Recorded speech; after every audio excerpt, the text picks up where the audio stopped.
देखिए, आज हम लोग का नामांकन था एनडीए का और हम लोगों ने अपने सभी कार्यकर्ताओं को आमंत्रित किया था और कार्यकर्ता बड़ी संख्या में जुटे थे। बड़ी संख्या में मतलब बहुत बड़ी संख्या में जुटे, बहुत सारे लोग आ पाए। बहुत सारे लोग का फ़ोन मेरे पास आ रहा था कि भाई जाम में फंसे हुए कुछ करवाइए, छुड़वाइए जाम ताकि हम लोग आ सके। कुछ लोग नहीं भी आ सके और कार्यकर्ताओं का एक बड़ा जमात, बड़ा हुजूम पूरा उत्साह के साथ आया और उससे दुगना उत्साह के साथ वो लोग गए हैं, फील्ड में लगेंगे और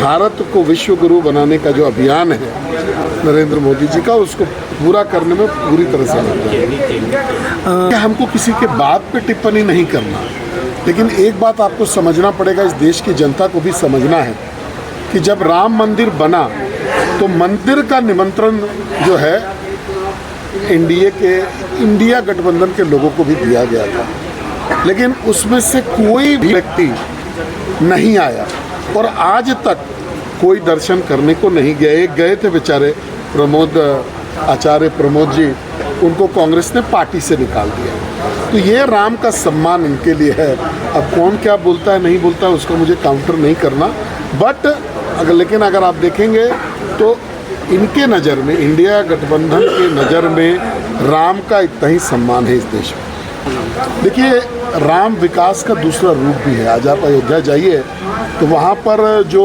टूरिस्ट आ रहे हैं, रिलीजियस टूरिज़्म जो हो रहा है, उसने बहुत सारा जो है एम्प्लॉयमेंट जनरेट किया हुआ। आपको पता होगा बनारस में पिछले बार 8 करोड़ टूरिस्ट आए और आप जानते हैं कि टूरिज़्म वर्ल्ड का सबसे बड़ा एम्प्लॉयर है। तो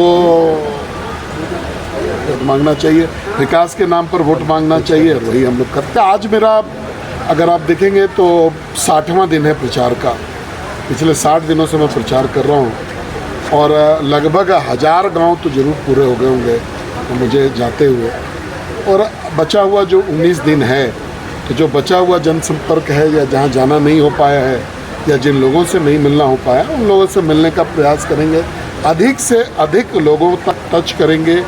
मोदी जी का एनडीए का जो वर्षन है उनको उन तक ले जाने का प्रयास करेंगे। सर, एक और आप बोल रहे हैं कि ये राशन जो दिया जा रहा है, इसकी शुरुआत तो हुई थी कोरोना के समय से और हम लोग एक वेलफेयर स्टेट है, तो वेलफेयर स्टेट में जो बेसिक एमिनिटीज़ है, आदमी को जिंदा रहने के लिए जो बेसिक एमिनिटी है वो प्रोवाइड करना सरकार का काम है और वो सरकार कर रही है। आपने लास्ट भुखमरी से मरते हुए लोगों को कब देखा? ये पहले की कहानी हो गई थी, ये इसी राशन के बदौलत है। तो जो स्टेट अपने नागरिकों को पूरी तरह से सुरक्षित देखना चाहता है, वो उनके बेसिक ज़रूरतों को, जैसे आज हम घर दे रहे हैं नागरिकों को, वो उनकी बेसिक ज़रूरत है। आज पानी भारतीय जनता पार्टी पहुंचा रही है तो वो उनका बेसिक ज़रूरत है। उसी प्रकार से खाना भी उनके बेसिक ज़रूरतों में शुमार है। दो जगह की भी जिम्मेवारी है, क्या कहें? दो जगह की भी जिम्मेवारी है आप पर।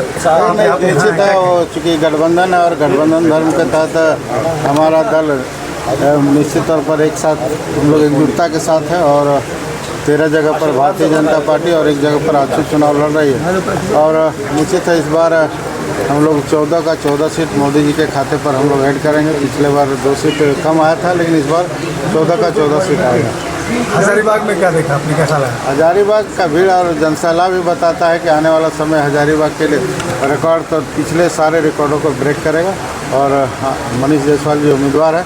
निश्चित तौर पर हजारीबाग के भविष्य के लिए और यहाँ की जनता उनके हाथ में सौंपेगी। जनसंपर्क लगातार चला रहे हैं, ऐसे में इसके बाद नॉमिनेशन के बाद क्या रणनीति रहेगी? क्योंकि जनसंपर्क का अभियान चलता रहेगा और हम लोगों का गठबंधन और हम लोगों का तालमेल बिल्कुल सही है और जनता के बीच में जाकर मोदी जी के पक्ष में मत मांगने का हम लोग पूरा प्रयास कर रहे हैं। और निश्चित है अभी गर्मी की वजह से थोड़ा सा मत प्रतिशत कम हुआ, लेकिन हम लोग मतदाताओं को इतना उत्साहित करेंगे कि सभी लोग मताधिकार का प्रयोग करें।